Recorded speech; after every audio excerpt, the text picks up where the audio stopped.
저희 다음 강연을 준비하고 계신 분은요, 클레이튼 파운데이션의 서상민 클레이튼 재단 이사장님이신데요. 자, 오늘은 발표할 주제에 대해서 Clayton's Technology or Open Participation을 주제로 발표 준비해 주셨다고 합니다. 자, 그럼 서상민 이사장님을 큰 박수로 환영해 주십시오.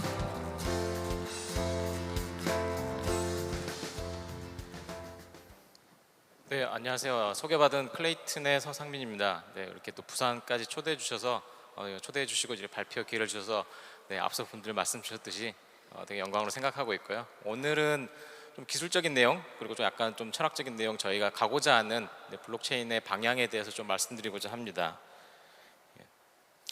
네, 사실 퍼블릭 블록체인이라고 하면은 크게 이제 뭐 다양한 기술적인 요소도 있지만 그 기술이 어떤 일들을 만들어내느냐가 참 중요한 것 같습니다.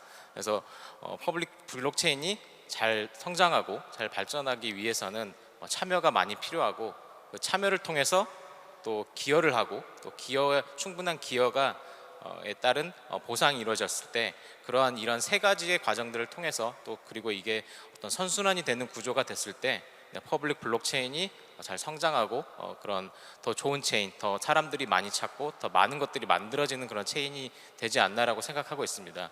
그래서 오늘 드릴 말씀은 이런 세 가지 각 스텝에 있어서 어떠한 기술들이 만들어져야지 이러한 참여, 기여, 그리고 보상 이러한 단계가 잘 이루어질 수 있을지에 대해서 말씀드리려고 하고요. 오늘 말씀드릴 내용의 큰 두 가지의 주제는 이제 밸리데이터, 검증자죠. 블록의 검증자들, 그리고 가버넌스에 대한 얘기를 드리려고 합니다. 그래서 이러한 측면에서 앞서 말씀드렸던 그런 선순환 구조가 잘 이루어질 수 있도록 하는 기술들, 그리고 어떠한 것들을 풀어나가야 되는지에 대해서 말씀드리고 클레이튼이 그러한 것들을 위해서 뭘 준비하고 어떤 방향으로 나아가는지 함께 말씀드리려고 합니다. 먼저 밸리데이터에 대해 말씀드릴 텐데요. 밸리데이터라고 하면은 사실 뭐 블록을 만들고 검증하는 그런 노드들을 말합니다. 그리고 그 노드의 운영자까지도 함께 말하는데요. 노드를 운영하면서 블록을 잘 만들고 또 그렇게 검증을 했을 때 보통은 블록 리워드라는 걸 받게 돼서 그러한 것들을 통해서 이러한 밸리데이터가 네트워크에 참여하는 그런 구조가 만들어집니다. 그래서 밸리데이터가 되는 것은 네트워크마다 이제 블록체인 네트워크마다 많이 그런 기준이 다를 수가 있는데요. 어떤 곳은 스테이킹 양이 필요한 곳도 있고 또 어떤 곳은 어떤 투표들을 받아서 검증자로서 역할을 하는 그런 네트워크도 있습니다. 그래서 참여 측면에서 봤을 때는 결국은 밸리데이터가 되기 위해서 어떤 조건을 만족해야 되는지 사실 저희가 이제 POW 네트워크에서 많은 경우 POS 네트워크로 바뀌어가고 있다 보니 많은 최근의 블록체인들은 많은 경우에 이제 스테이킹 양이 밸리데이터가 되는 거에 많은 큰 기준이 되고 있습니다. 예, 물론 클레이튼에서도 마찬가지고요. 또 반면 이런 기준만 필요한 건 아닙니다. 이제 기준을 떠나서 이게 네트워크에 따라서 초대 기반으로서 밸리데이터가 되는지 아니면 투표에 되는지 아니면 어떤 특정한 룰에 의해서 밸리데이터가 되는지 등등이 이렇게 정해지고 이렇게 밸리데이터가 됐을 때는 네트워크에 기여하는 거는 기본적으로 두 가지입니다. 하나는 인프라에 대한 거, 그러니까 블록체인 네트워크에 대한 기여인데요. 노드를 잘 운영하면서 블록을 만들고 블록을 검증하는 그런 기여를 합니다. 또 한편은 체인의 경제, 토코노믹스에 대한 기여죠. POS 체인 같은 경우는 스테이킹을 통해서 네트워크에 유통되는 그런 토큰들을 잠그는 효과를 가져오기 때문에 보통은 토코노믹스에 기여하는 역할도 합니다. 물론 이런 역할들을 잘 했을 때 보상이 주어지는 것은 두 가지로 구분해 볼 수 있을 것 같아요. 하나는 경제적인 보상, 결국은 이제 리워드를 받게 되는 거죠. 리워드를 통해서 경제적 보상을 받는 거고, 또 하나는 결국 사회적 보상이죠. 어떤 신뢰를 얻거나 아니면 사회적 명성을 얻어서 그 밸리데이터가 또 더 신뢰를 받고 유저들의 지지를 받는 그런 밸리데이터가 될 수 있을 거라고 생각합니다. 그래서 클레이튼 네트워크 같은 경우는 사실 이런 밸리데이터 관점에서는 조금 퍼미션드 된 네트워크입니다. 그래서 저희가 사용하는 합의 알고리즘 때문에 그런데요. 합의 알고리즘을 저희가 클레이튼에 사용하고 있는 합의 알고리즘은 BFT 계열의 이스탄불 BFT를 저희가 개선하고 최적화해서 적용하고 있는데 이런 합의 알고리즘의 특성상 저희 밸리데이터의 수나 구조 자체가 어느 정도 좀 제약이 많이 필요합니다. 지금까지는요. 그래서 그런 퍼미션드 영역, 그러니까 블록을 만드는 밸리데이터 같은 경우는 현재는 퍼미션드 영역으로 돼 있고요.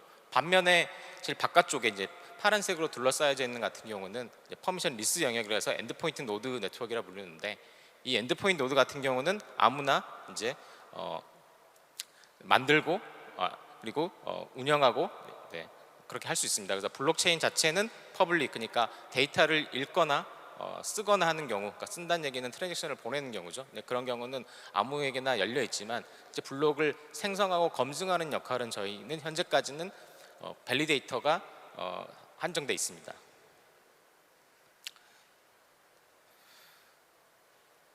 네, 그래서 저희가 이제 이러한 밸리데이터에 참여에 있어서 나아가고자 하는 방향은 저희가 이제까지 퍼미션드 영역으로서 이런 특정한, 뒤에 말씀드리겠지만 이제 가버넌스 카운실이라는 곳이 있고 그러한 멤버들만이 저 밸리데이터로 참여를 했는데, 향후는 퍼미션 리스 블록체인으로 나아가고 퍼미션 리스한 밸리데이터들이 가능할 수 있도록 하는 것을 저희가 나아가려고 합니다. 그래서 그렇게 된다는 얘기는 어떤 기준만 맞추게 되면은 블록체인 클레이튼의 네트워크에 밸리데이터가 될 수 있고, 그러한 과정을 저희가 만들어가면서 아무나 이렇게 쉽게 참여하고 보상을 받아갈 수 있는 그런 구조로 바꿔 나가려고 저희가 하고 있습니다.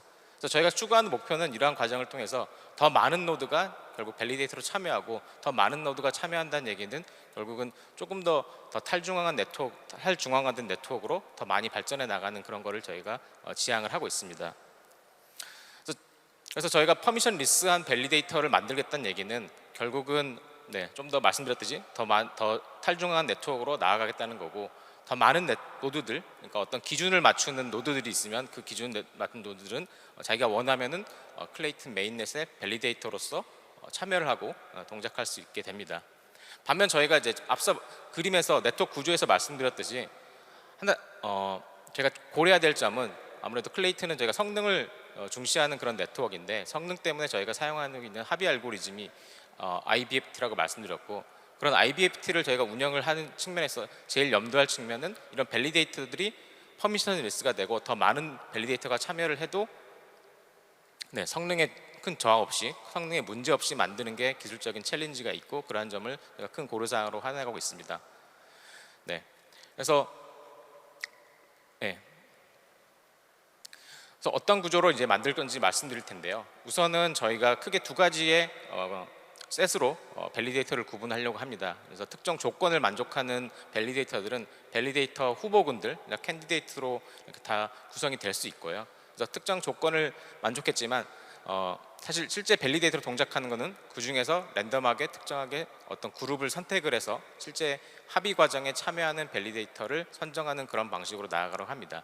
그러면은 궁극적으로는 더 많은 노드들, 그리고 더 많은 참여자들이 클레이튼의 밸리데이터로 참여할 수 있고, 실제 블록을 만드는 과정에서는 성능에 저하 없이 특정 노드들을 선정해서 돌아가기 때문에 그런 참여와 성능이라는 부분을 둘 다 해결할 수 있을 거라고 생각을 하고 있습니다. 하지만 이제 큰 아이디어 측면에서는 저런 구조를 만들어갈 수 있지만, 그 외에도 다양한 이제 기술적인 챌린지가 있고, 그러한 기술적인 챌린지를 지금 풀어나가고 있습니다. 그래서 간단하게는 제가 말씀드렸듯이 어떤 특정 조건을 만족하면은 블록체인 밸리데이터가 될 수 있다고 했는데, 그런 조건이 무엇인지, 왜냐하면 가장 간단한 조건은 스테이킹 양이 될 수 있어요. 근데 스테이킹 양 가지고가 충분한 건지, 아니면 다른 요소들을 또 고려를 해서 밸리데이터가 되는데 넣을 건지 등등을 이제 고민을 하고 있고요. 또 반면 어느 정도의 사이즈가 유지하는 게 사실 적합한지, 이건 기술적인 측면도 있고 경제적인 측면도 있습니다. 아무래도 이게 밸리데이터 참여하게 된다는 얘기는 결국 보상까지 이어지는데, 그런 보상 구조가 매력적인 정도의 그런 밸리데이터 사이즈를 유지를 해야지 참여하는 데 좀 의미가 있을 수 있기 때문에, 그런 후보군들을 어느 정도의 규모로 구성하고 그걸 유지하는지도 저희가 좀 풀어나가야 될 문제고요. 그리고 어느 주기로 이런 것들을 바꿔나갈지도 이제 하나의 풀어나갈 숙제입니다. 뭐 밸리데이터 군들 자체, 그러니까 밸리데이터 캔디데이트가 있고 그 안에서 밸리데이터를 뽑는다는데, 그것도 마찬가지입니다. 밸리데이터들을 어떻게 어느 정도 사이즈로 해야 될지, 이거는 합의 알고리즘의 이제 성능과 직접적으로 관련이 있는 부분인데요. 그런 것들을 결정하고, 또 그리고 조건은 무엇이, 밸리데이터가 되기 위한 조건을 어떻게 선정할지. 그래서 가장 간단한 방법은 말씀드렸듯이 캔디데이트 중에서 그냥 랜덤하게 선정하는 건데, 그 랜덤하게 선정하는 것도 어떠한 방식, 어떠한 랜덤한 방식을 취할지를 이제 저희가 많이 실험을 하면서 연구를 하고 있습니다. 네. 또 반면 이제 저희가 그동안 퍼미션드 네트워크로 그런 CNN의 그러니까 컨센서스 노드들을 유지했던 거는 네트워크의 시큐리티적인 측면이 아주 강했어요. 왜냐하면은 상대적으로 합의 과정에 참여하는 노드가 수십 대의 수준이다 보니까 그 수십 대를 안정적으로, 특히 네트워크 시큐리티 측면에서 안정적으로 하기 위해서는 방화벽을 잘 구성하기도 하고 그런 네트워크 보안적인 측면을 상당히 중시하면서 디자인을 해서 운영을 하고 있는데, 이게 이제 퍼미션 리스가 된다는 얘기는 그런 기존의 네트워크의 보안 기술로 문제를 해결하기가 어려울 수 있어서 이제 그런 부분들을 어떻게 풀어나갈지를 저희가 지금 만들어 가고 있고요. 또 하나는 이제 노드가 뭐 항상 100% 안정적이고 성능을 잘 내면서 운영하면은 뭐 아무 문제 없이 돌아가겠지만, 사실 네트워크에 장애가 생길 수도 있고 어떤 인프라에 문제가 생길 수도 있기 때문에 그런 경우에 잘 동작하지 않거나 아니면 뭐 스토리가 다 사서 갑자기 노드가 죽었다거나 하는 그런 어떤 이슈가 생겼을 때 그러한 노드들을 빠르게 교체해서 문제가 없이 합의 과정이 이루어지도록 하는 것 자체도 기술적으로 많이 풀어나가야 되는 문제입니다.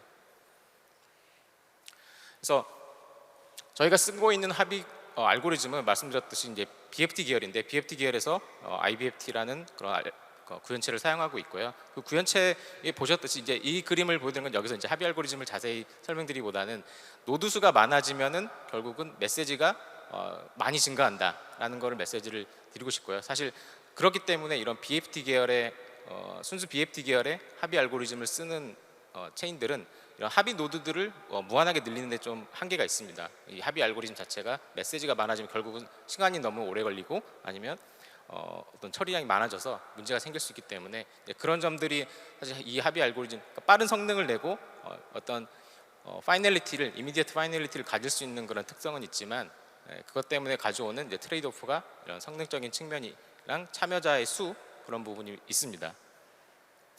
그래서 사실 이제 저런 합의 알고리즘을 두고 저희가 이제 나아가려고 하는 방향은 어떻게 하면은 네트워크의 구조적인 탈중앙화를 만들어갈 수 있을냐가 이제 저희가 항상 퀘스천하면서 풀어가고 있는 문제고요. 구조적인 탈중앙화를 한다는 얘기는 두 가지 질문이에요. 하나는 네트워크 그런 시스템에 참여하는 컴퓨터들이, 그러니까 노드들이 얼마나 많이 있는가, 또는 이제 이 노드들 중에서 문제가 생겼을 때 그런 것들을 어떻게 감당할 수 있는가, 어떻게 이제 그러니까 폴트에 대해서 어떻게 톨러런스를 갖는가에 대해서 가장 큰 문제인데, 사실 많은 블록체인들이 이러한 질문들에 있어서 풀어나가고 있는 방식, 그리고 저희도 하고 하는 방법은 결국은 참여하는 노드를 많이 만들어서 결국 참여 노드를 많이 만들고 그걸로 통해서 폴트 톨러런스를 키워나가는 방식이 풀어나가는 어느 방향성이 아닌가라고 생각을 합니다.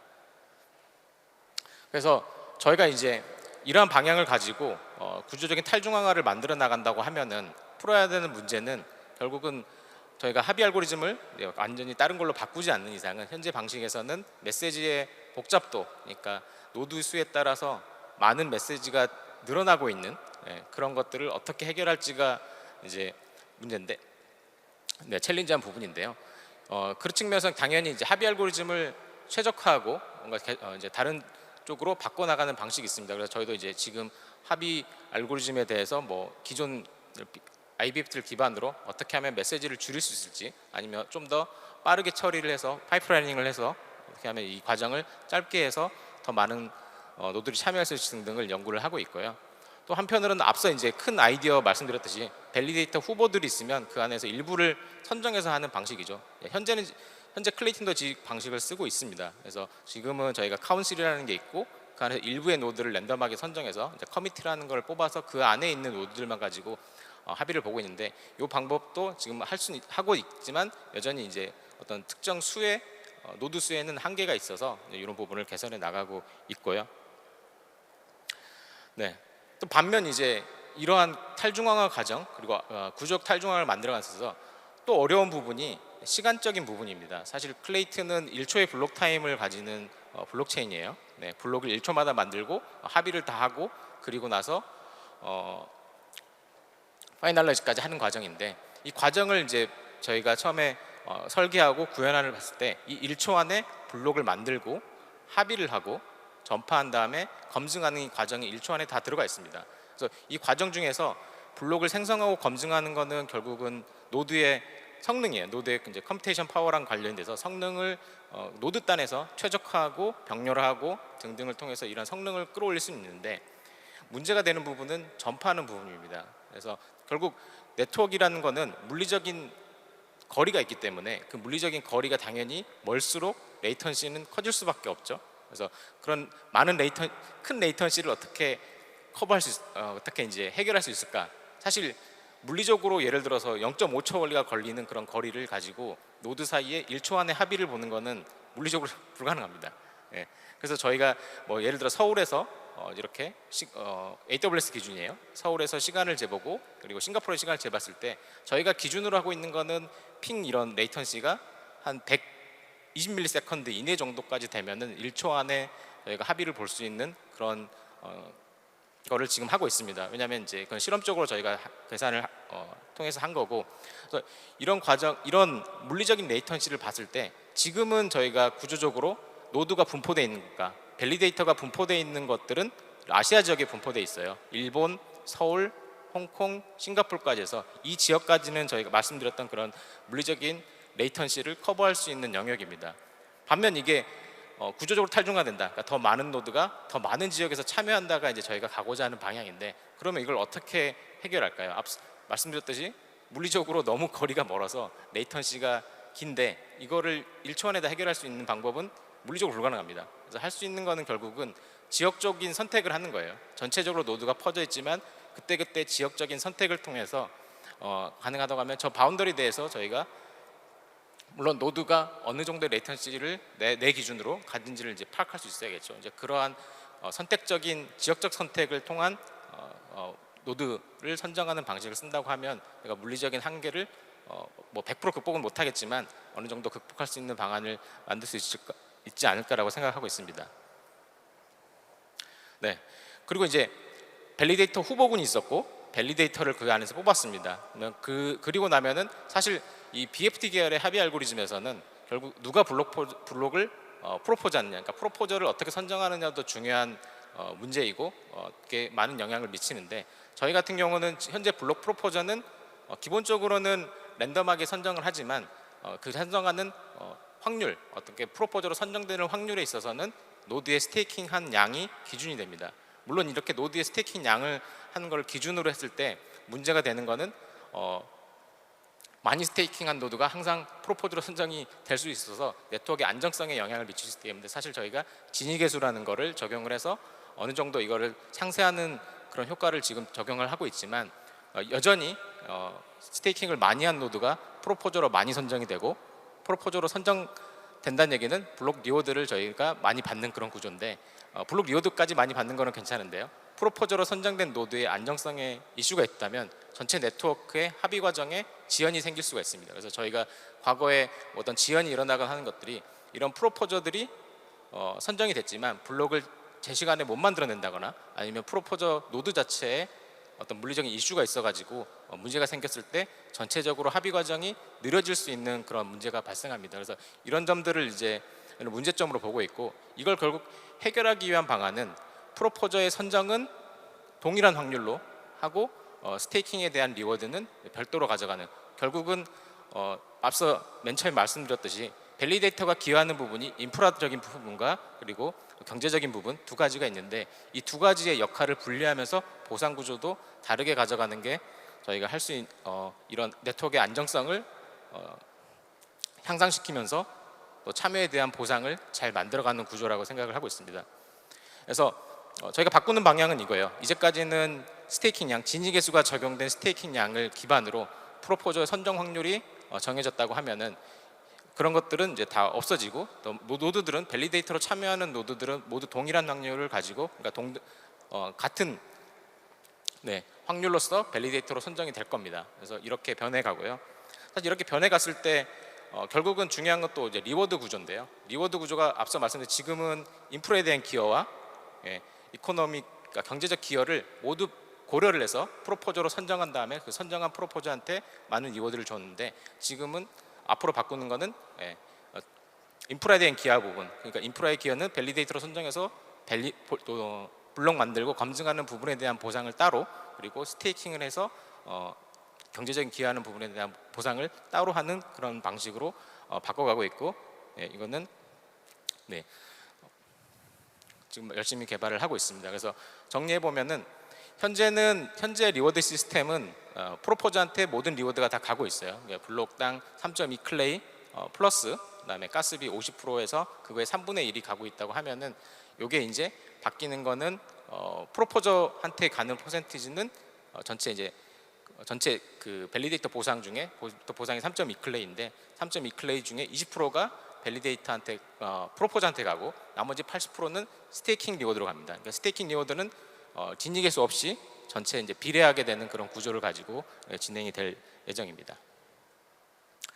그래서 그런 식으로 바뀔 거고, 요거는 이제 저희가 최근에 전체 리워드를 줄이는 거를 발표를 했었는데요. 그걸 가버넌스 카운실의 보팅을 통해서 통과된 영역인데, 현재 블록 보상인 9.6에서 이걸 6.4로 줄이겠다라는 거고, 사실 여기서 앞서 쭉 말씀드렸던 밸리데이터의 보상 부분은 바뀌진 않아요. 저희가 생태계에 쌓이는 KGF나 KIL 재원을 50%로 줄여서 전체적인 블록당 생성되는 보상 자체는 3분의 2로 줄여나가는 거를 저희가 전체 가버넌스에서 통과가 됐고, 이건 조만간 네트워크에 반영될 예정입니다.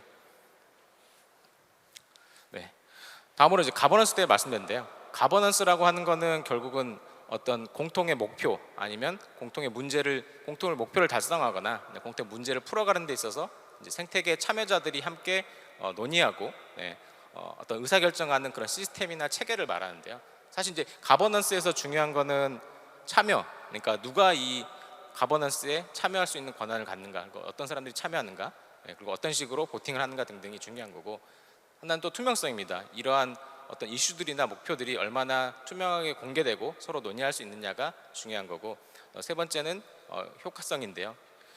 이 의사결정을 하는 데 있어서 그걸 의사결정을 어떻게 잘 할 수 있고 그런 시스템이 잘 갖춰 있고 어떤 쪽으로 효율적으로 할 수 있느냐가 또 중요한 포인트입니다. 그래서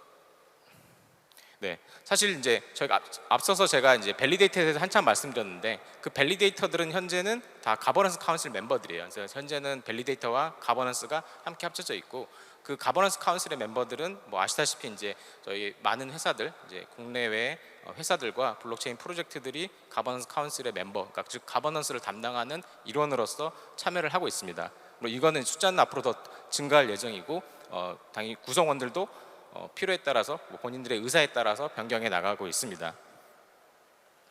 그래서 앞서 이제 저희가 퍼미션리스 밸리데이터 구조로 바뀌어나가고 있는데, 그러면 앞으로 가버넌스 카운슬은 어떻게 바뀌냐라고 하면, 이제까지는 저희가 밸리데이터와 가버넌스 카운슬은 동일했습니다. 반면 앞으로 바꿔갈 방향은 밸리데이터와 가버넌스 카운슬은 교집합이 있을 수 있지만 동일하지는 않을 겁니다. 그래서 밸리데이터들은 말 그대로 노드 운영에 집중하는 그런 역할을 하는 거고, 가버넌스 카운슬 멤버들은 가버넌스에 집중하는 그런 것들을 해서 밸리데이터가 가버넌스 카운슬 멤버가 될 수 있지만 밸리데이터가 아닌 곳들도 가버넌스 카운슬 멤버가 될 수 있는 그런 방향으로 바꿔나갈 예정입니다. 그래서 가버넌스라고 하면은 결국은 어떤 것들을 저희가 고민하고 토론하고 이제 투표를 해나가냐가 중요한데, 사실 현재는 여러 아이템들이 있지만 우선은 첫 번째로 이제 온체인에 적용되는 아이템들이 있습니다. 온체인에 적용된다는 얘기는 네트워크의 이제 구성과 컨피그레이션과 관련된 건데, 민팅 앞서 말씀드린 그런 민팅이 되는 어마운트를 이제 결정한다거나 아니면 그걸 어떤 식으로 분배를 한다거나, 또 그리고 밸리데이터를 누가 참여한다거나 아니면 그런 것들을 추가하고 삭제하는 것들이 다 온체인에서 이루어지는 거고, 이 온체인에 이루어지는 것들은 이제 사실 뒤에 말씀드리겠지만 노드의 API를 통한 투표를 통해서 진행되고 있습니다. 또 반면 이제 이런 그 어떤 특정 정책을 만들거나 표준을 만들어야 되는 것들이 있는데, 이건 저희가 클레이튼 임프루먼트 프로포절이라는 걸 통해서 진행을 하고 있고, 이 프로포절을 만드는 거는 이제 크게 세 가지 과정이 거쳐요. 하나는 첫 번째 과정이 이제 GitHub KIP가 올라가 있는 GitHub에 이제 프로포절을 올릴 수 있습니다. 그렇게 되면 거기서 올리고 이제 거기서 리뷰를 받게 되고, 또 그걸 통해서 이제 이 GitHub상에서 디스커션을 할 수도 있고 아니면 다른 특정 포럼에서 디스커션을 통해서 결국은 많은 리뷰와 이제 토론을 통해서 결친 다음에 최종적으로 이게 다 통과가 되게 되면은 결국 머지가 되고 시간이 충분히 돼서 이견이 없다고 했을 때 KIP 웹사이트에 파이널라이즈 돼서 올라가는 그런 구조를 갖습니다. 그래서 이런 과정이 있는데 우선 저희가 지금 개선해 나가고 있는 부분은 온체인 보팅에 대한 부분, 또 그리고 이런 보팅에 대한 참여, 그리고 참여와 정보에 대한 공개, 그런 부분, 그리고 어떻게 하면 이걸 좀 더 효과적으로 만들지, 앞서서 말씀드린 그런 세 가지 포인트들을 개선해 나가고 있는데, 우선 현재 구조를 좀 더 말씀드리고 뒤에 어떤 식으로 바뀌어 나가는지를 말씀드리겠습니다.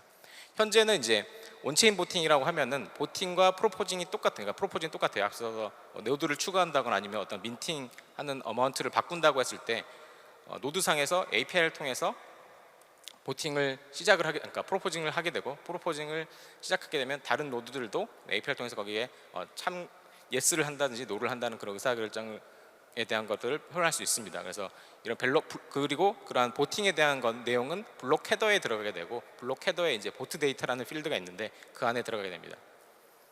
그래서 이 보팅은 사실 저런 식으로 이제 의사를 이제 나타낼 수 있지만, 사실 어느 기간 동안 보팅을 하느냐가 또 중요한 이슈라서, 보팅은 이루어지는 경우는 특정 에폭 주기, 저희가 이제 일주일 정도 주기를 갖는데 그 주기 안에 참여자들이 자기 보팅 결과를 할 수 있고, 최종적으로 어떤 에폭이 끝났을 때 결과를 취합하게 됩니다. 그래서 그 결과를 취합한 결과를 가지고 취합한 결과는 블록 헤더에 이제 가버넌스 데이터라는 곳에 저장이 되고, 그래서 체인상의 데이터가 모든 결과가 남아요. 그래서 이제 온체인 보팅이라고 하는 거고, 그리고 나서는 한 에폭이 지난 이후에 이제 블록에 반영되는, 그러니까 네트워크에 반영되는 그런 시간적인 과정을 갖습니다.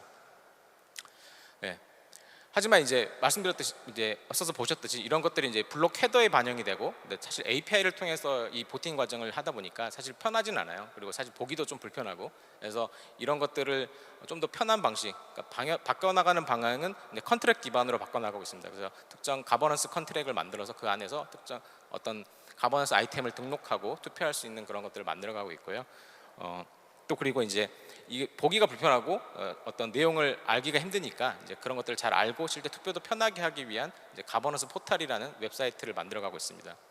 그래서 가버넌스 포탈부터 말씀드리면, 말씀드렸듯이 지금 저희가 가버넌스 카운슬 멤버가 가버넌스 역할을 하고 있는데, 그들과 이제 의사소통을 한다거나 아니면 어떤 의견을 개진한다거나 토론을 하는 게 불편했습니다. 그런 채널이, 마땅한 채널이 없었고, 또 물론 이제 저희가 가버넌스 포럼이라는 걸 최근에 오픈하긴 했지만 그런 것들이 아주 좀 불편해서 저희가 이런 의사소통의 문제, 커뮤니케이션의 문제도 해결해 나가고, 또 그리고 앞서 말씀드렸던 그런 보팅의 불편함들, 실제 보팅하는 것들이 보팅 참여에 있어서 불편한 점들을 해소해 나가고자 이제 가버넌스 포탈이라는 거를 만들어 가고 있습니다. 그래서 요거는 이제 다음 달에 1차 버전인 GC들의 정보, 그리고 GC 멤버들의 정보와 이들이 어떤 컨트리뷰션을 하고 있는지에 대해서 사이트를 통해서 다 충분히 확인해 보실 수 있을 것이고요.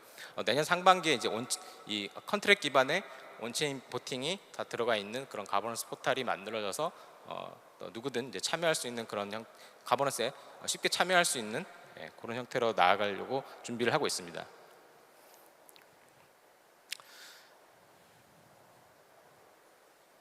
그래서 가버넌스 포탈을 통해서 제가 달성하고 싶은 게 이제 큰 네 가지가 있어요. 이제 첫 번째는 이제 쉬운 보팅, 그러니까 왼쪽처럼 이런 터미널에서 어떤 API를 통해서 이렇게 보팅을 하는 게 아니고, 이런 UI를 통해서 쉽게 보팅할 수 있는 거를 특히 이제 컨트랙 기반으로 하는 거를 저희가 만들어 가서 좀 더 쉬운 보팅을 할 수 있는 그런 를 만들고 있고, 보팅의 내용이나 아니면 이런 가버넌스 내용 자체를 쉽게 볼 수 있는, 쉽게 확인할 수 있는 것들을, 아무래도 컨트랙 기반이면 그게 블록 체인의 데이터를 헤더를 이렇게 열어가지고 그걸 파싱해가지고 보는 것보다는 훨씬 더 편하기 때문에, 그리고 또 누구든 그걸 만들어서 쉽게 할 수 있기 때문에 그런 것들을 이제 목표로 이제 진행을 하고 있고요.